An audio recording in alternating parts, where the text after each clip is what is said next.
Thanks for having me, Marky. This is a significant change to the guidelines. Now the recommendation is 5 mammograms before the age of 50. What is the data and the science behind the justification of changing these guidelines? Well, I want to emphasize one point that this is actually in line with what many other national societies like the American College of Obstetrics and Gynecology have said. There's cancer organizations that have said this. So many have recommended starting at the age of 40, and many actually recommend getting it annually. The reason we're starting to see the USPSTF now actually confirm what everybody else has been saying, which is we need to start at 40, is we are seeing an increase in the rise of breast cancer in younger people.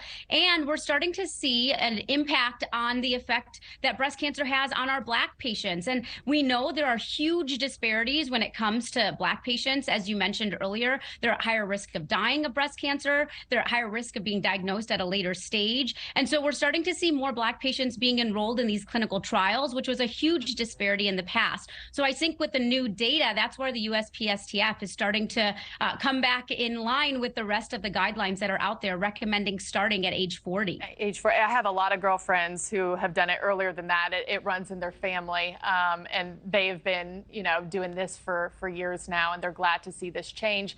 How will the new guidelines impact health insurance and approving treatments moving forward? So we're hoping that these new guidelines will make it easier for health insurance to approve getting mammograms starting at age 40. And again, as you mentioned in your reporting, it's really important to have these conversations with your doctor because you may actually be somebody who needs these even earlier than 40 if you have other risk factors like a genetic predisposing condition or a family history. So we're hoping that with insurance, now seeing that the guidelines across the board are recommending starting at 40 for the average patient, it'll be easier to get mammograms approved. Yeah, and have more people come forward and get checked. Thank you so much, Dr. Jain. Appreciate your time this morning.